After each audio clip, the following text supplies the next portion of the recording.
पहले भारतीय संस्कृति इतनी हाईटेक थी, इतनी हाईटेक थी, आज तो उसके आसपास पूरा वर्ल्ड भी नहीं है। साउंडलेस जहाज चला करती थी, एटम परमाणु कंधे पे रहता था।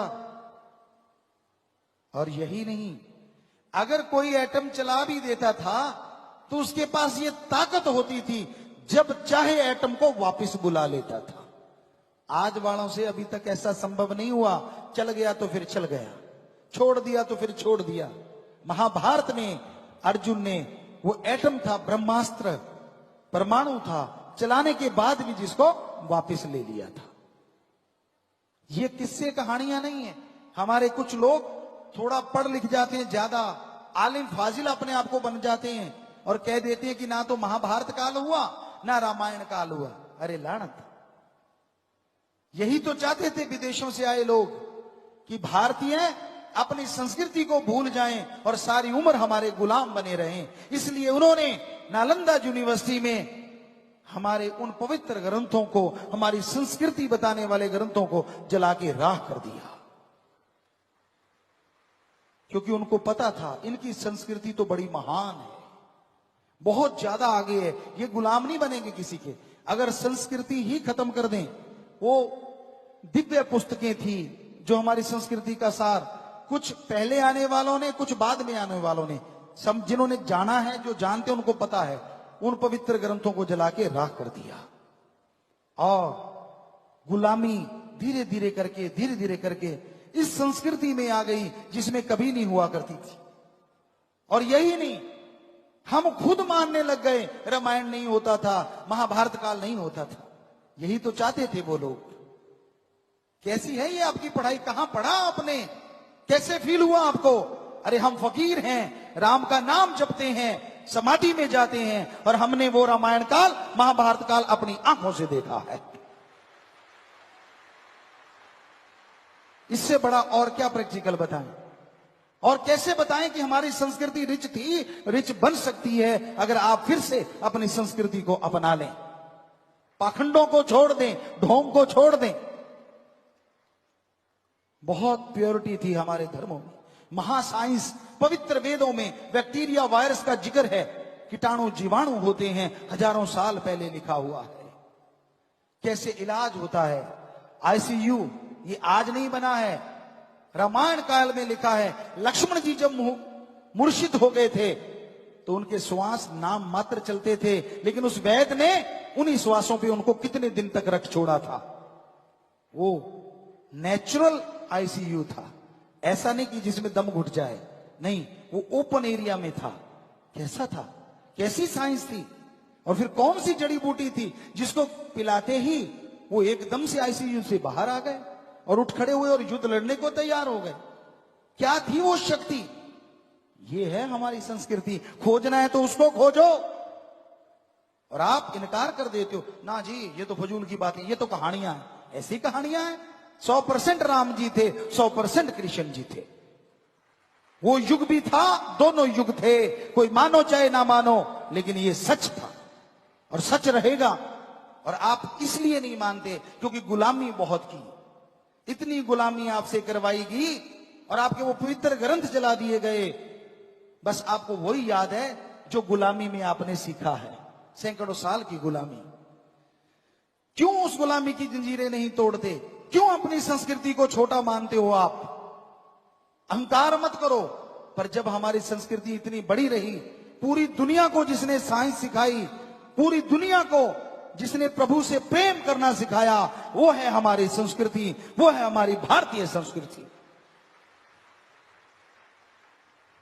Love is God, God is love कल बना है। अरे प्रभु से प्रेम करोगे तो प्रभु कण कण में नजर आएगा, ये हजारों साल पहले लिखा है। मेथड ऑफ मेडिटेशन आपको बड़ा अच्छा लगता है और गुरु मंत्र कहने से आप भाग लेते हैं, मंत्र पढ़ना पड़ेगा। मेथड ऑफ मेडिटेशन और क्या है? ध्यान की विधि। अरे गुरु मंत्र का ही विदेशी नाम मेथड ऑफ मेडिटेशन है। हजारों साल पहले गुरु मंत्र, गुरु का मंत्र नहीं, वो शब्द जो गुरु ने अभ्यास किए हों और गुरु को भगवान के नजारे मिले, तो गुरु कहता है मैं भी इंसान हूं और आप भी इंसान हो। मैंने इन मंत्रों का उच्चारण किया, मुझे प्रभु के नजारे मिले। अरे आप भी इनका उच्चारण करोगे तो आपको भी नजारे जरूर मिलेंगे। इसे कहते हैं गुरु मंत्र। गुरु का अपना मंत्र नहीं होता, प्रभु के शब्द होते हैं। उन शब्दों का उच्चारण करना, क्योंकि प्रैक्टिकली वो पहले करते हैं, प्रयोगात्मक करके देखते हैं, फिर वो लोगों को बताते हैं।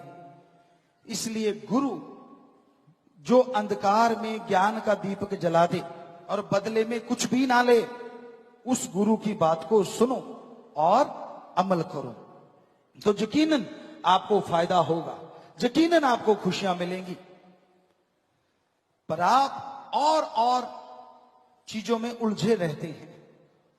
हमारे जितने भी देवी देवता हैं, भगवान ने उनको भले काम के लिए लगाया है। शरीर में सबका वास, बाहर भी वो सारा कंट्रोल करते हैं। सारी सृष्टि को कंट्रोल करने वाले जीवों को फायदा पहुंचाने वाले का नाम है देवता या देवी।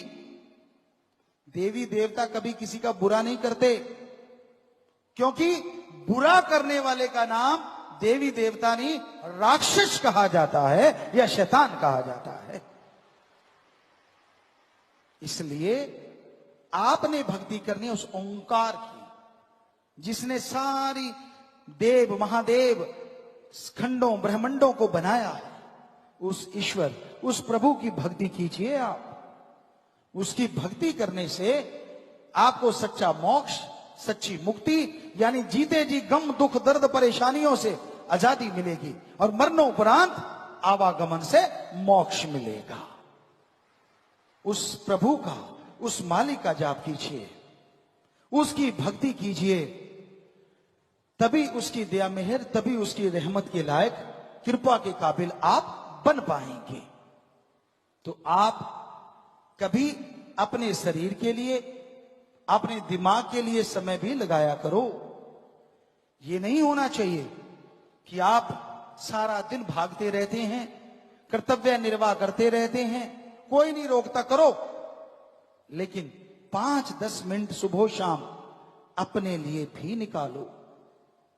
कोलू का बैल मत बनो, सारा दिन लगे रहे और बाद में क्या होता है, बच्चे घर से निकाल देते। तब आपको कितना दर्द होता है, यार मैंने सारी उम्र खुद खाना नहीं खाया, इनको खिलाया, खुद कम पैसा काम में लिया और सारा इन पे लगा दिया। किसने बोला था ऐसा करो? बच्चों के लिए भी करो और खुद के लिए भी करो, लेकिन 5-10 मिनट सुबह शाम सिर्फ और सिर्फ अपने और आत्मा के बारे में जरूर सोचा करो। अपने शरीर के लिए समय दिया करो ताकि शरीर तंदुरुस्त रहे और अपना जीवन यापन आप खुशियों से करके भगवान की गोद में जा विराजें। इतना समय तो आप अपने लिए दे ही सकते हैं, इतना समय तो आप अपने लिए लगा ही सकते हैं, ज्यादा समय मत लगाइए।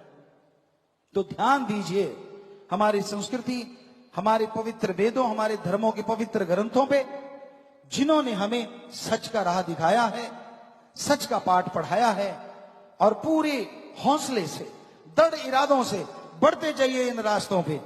यकीनन एक दिन आपको वो मंजिल मिलेगी जिसे प्रभु कहा जाता है, राम कहा जाता है। और जैसे ही उसके नजारे आएंगे, जैसे ही वो नजर आएंगे, आपकी तमाम परेशानियां, तमाम मुश्किलें जड़ से खत्म हो जाएंगी।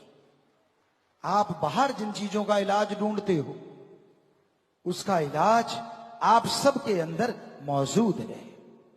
आप बाहर जिन चीजों के लिए दौड़े फिरते हो,